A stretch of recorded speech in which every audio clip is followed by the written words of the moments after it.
Well, good morning, everyone. It's really a pleasure to welcome Foreign Minister Shoukry and all of the members of the Egyptian delegation here as we open the Egypt-U.S. Strategic Dialogue. Sameh, welcome again. It's great to have you back in Washington. We had the opportunity to meet in Cairo many months ago now, then in New York during the UN General Assembly. We've been on the phone on many occasions since then. And in many ways, this is a homecoming for the foreign minister, since, as you all know, he was ambassador here. And in fact, we've known each other, been friends for many years. So it's particularly good to see you, to host you and the entire delegation again here at the State Department. Next year, the Egypt-U.S. diplomatic relationship will mark its 100th anniversary. And one reason the relationship is strong is because we're not merely maintaining it, but consistently expanding the areas where we cooperate. I'd also note that this is the first Egypt-U.S. strategic dialogue since 2015, which is too far apart, given our many common interests and challenges. And we intend to get it back on a more regular cadence. And while the dialogue will cover a wide range of issues, let me just highlight a few in particular for today. The first is our cooperation on regional security. In the more than 4 decades since it was signed, the Camp David Accords has been the bedrock for peace in the region. It's helped pave the way for other Arab nations to make peace with Israel. The Egypt-Israel relationship has never been stronger, as we saw in Prime Minister Bennett's recent visit to Cairo in September to meet with President Sisi, the first trip at this level in over a decade. Egypt's mediation efforts were vital to achieving the ceasefire in May between Gaza and Israel, and it's committed $500 million in reconstruction in Gaza, among other efforts to improve the lives of the Palestinian people.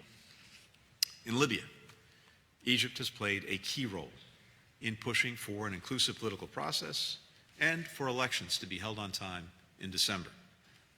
We've worked together to help the Libyans resolve pressing economic issues, including the unification of the Libyan Central Bank, and we very much agree on the importance of a full withdrawal of all foreign forces, fighters, and mercenaries from the country.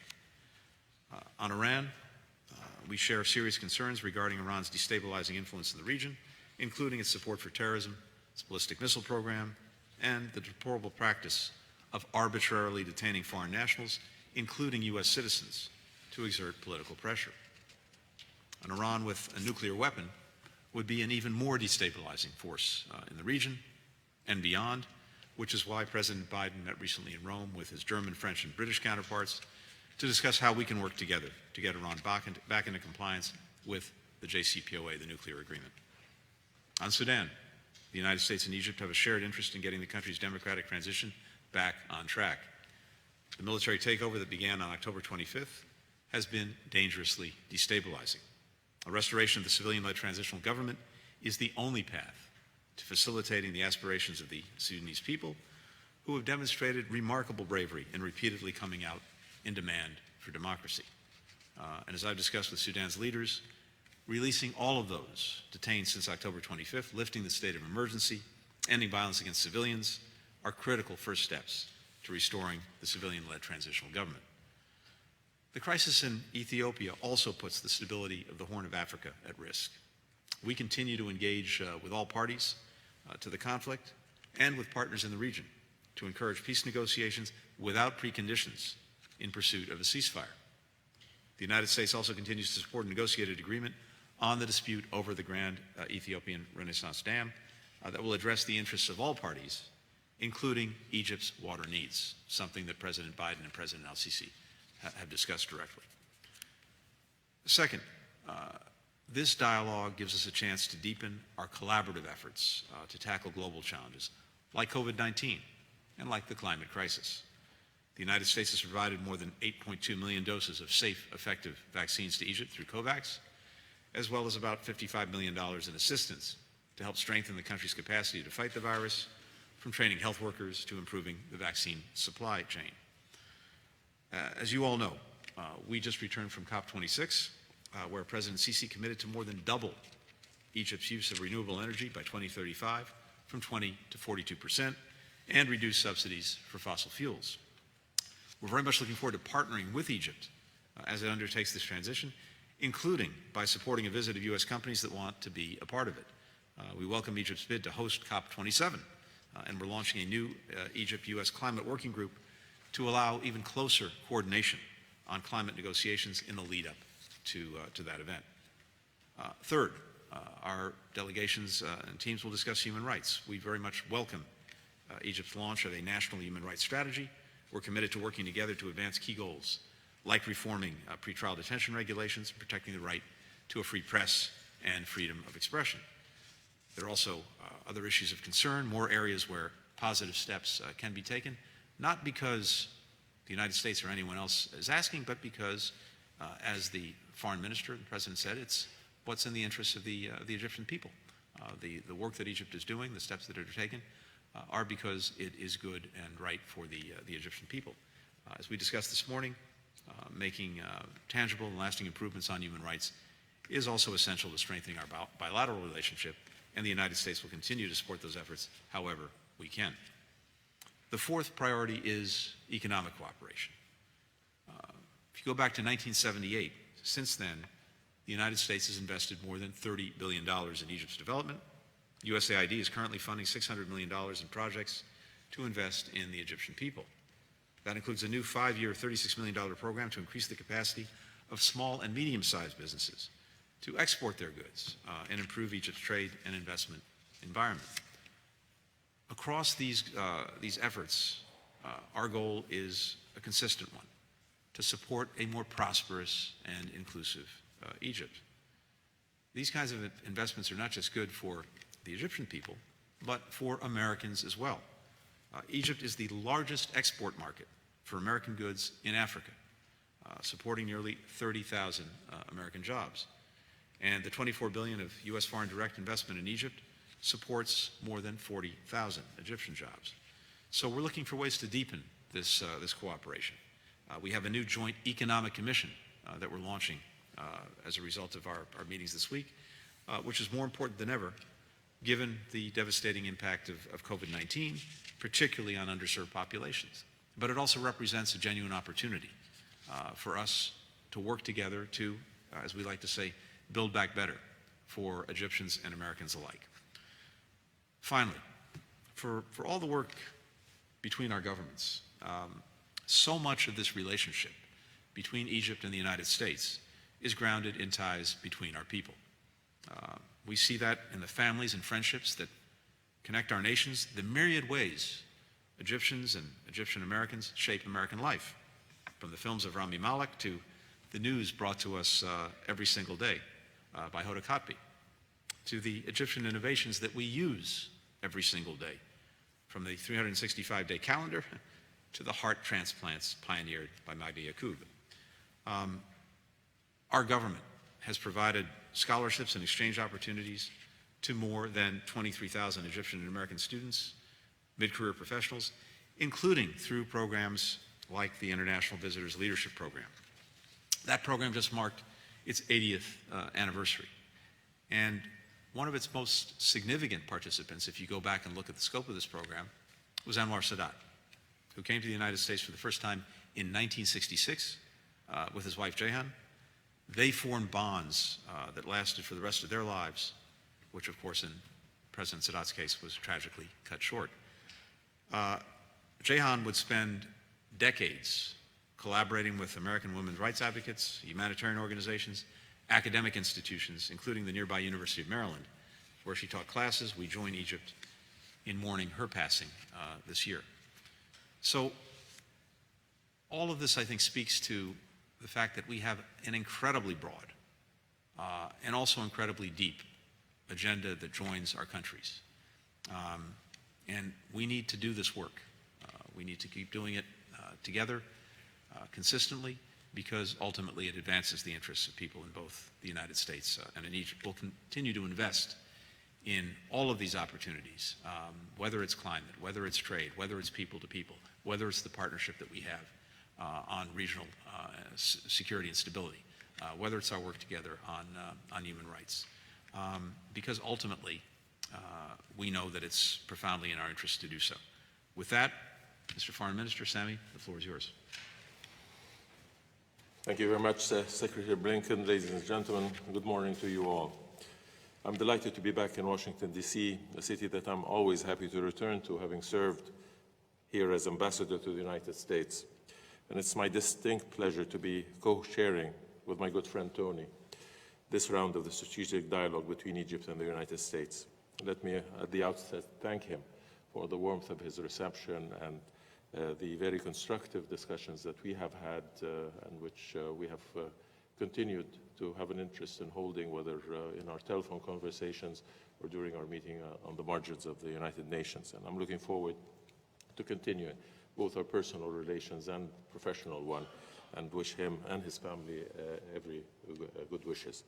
My presence here today, along with a delegation of representatives from across the Egyptian government, demonstrates Egypt's firm commitment to its friendship with the United States, a friendship that has stood the test of time. The Middle East is a region that continues to confront numerous complex challenges, and it is our belief that the partnership between Egypt and the United States has been and remains indispensable for the preservation of peace and the promotion of prosperity. Indeed, the enduring relationship between our two countries stands as the cornerstone of stability in a troubled region. For over 4 decades, we have striven to elevate every aspect of our cooperation, including on the bilateral front and as regards regional developments, with a view to fulfilling our mutual objectives.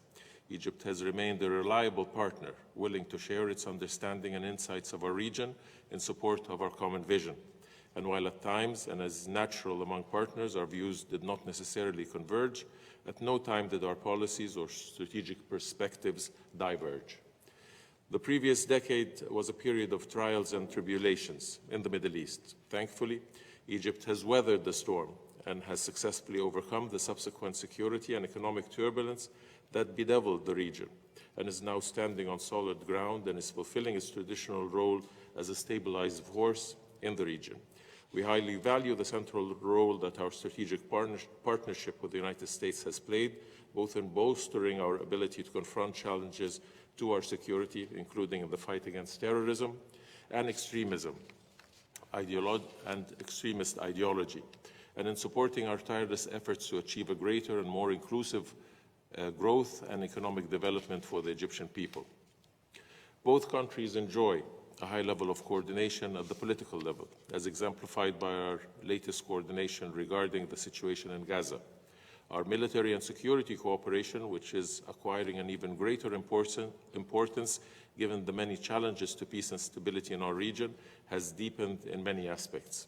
The Bright Star military exercises took place last September and were complemented by frequent exchanges between our senior military leaders, including a recent meeting of the Bilateral Military Cooperation Committee. Similarly, our close bilateral military cooperation and mutual logistic support has contributed to the capacity of the United States to preserve its core interests in the region and enhance the flexibility of its military posture and its ability to project power across the region. Moreover, Egyptian-American relations are not limited to the areas of political and security cooperation. There are also the economic, scientific, educational, and cultural areas, which are areas that provide potentially endless horizon and opportunities to further deepen and broaden ties between our two countries and peoples. This is why we are stressing at this juncture the importance of strengthening our bilateral relations, especially in sectors of mutual interest, including trade, energy, research, development, and technology, higher education, cultural exchange, and healthcare. We recognize that domestically, we continue to face numerous challenges that are typical of post-revolutionary societies. These are challenges that we acknowledge and are actively addressing, without either downplaying their importance or blowing them out of proportion. Indeed, policymakers throughout the world are facing the dilemma of how to reap the benefits of change while minimizing the dangers and risks associated with disruption. It is our conviction in Egypt that orderly change offers us the best chance to succeed so that society moves forward. We also believe that human rights are an interdependent whole, which necessitates that we dedicate equal attention to political rights and civil liberties and economic and social rights. This is an evolutionary process, unique to each country, one that reflects and takes into consideration its social specificities, developmental realities, religious background, and cultural characteristics. If there is a lesson to be learned from events in recent years, it is that there is a constant need for mutual introspection regarding the challenges faced by our respective societies. It should be acknowledged that ultimately it will be up to the people of Egypt to decide for themselves what they want with respect to their political, social, and economic system that would ensure and promote the welfare of Egypt's citizens. The National Human Rights Strategy that was developed through a wide-ranging consultative process with the active engagement of societal stakeholders and which was recently launched with presidential endorsement, in addition to the President's decision last month to end the state of emergency across Egypt, are irrefutable evidence of our determination and resolve to continue to forge our path towards a modern, democratic state and for the benefit of our citizens first and foremost. Indeed, the experience of the last 10 years has demonstrated that protecting the social cohesion and territorial integrity of the nation-state, as well as preserving the stability and efficacy of its institutions, is vital in order to fulfill the hopes for change and modernization, and to guard against the rise of identity-based politics and sectarian militias. This should be a guiding principle for our joint diplomatic efforts to restore peace and stability to our troubled region. Ladies and gentlemen, I am here to tell you that Egypt is seeking a comprehensive partnership with the United States. We are looking for a strategic relationship based on mutual respect and understanding. Our relationship should not and cannot be contained by narrow objectives or limited ambitions. Accordingly, I propose that the way forward in the coming months should focus on upgrading the relationship.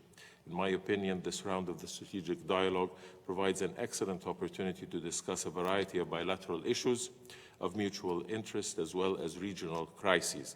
It would allow us to take stock of our shared interests and underscore the value of our strategic partnership and examine all facets of our relations and expectations against the backdrop of the broader convergence of our strategic interests, thus providing a renewed foundation from which to strengthen and broaden the vital ties between our two countries.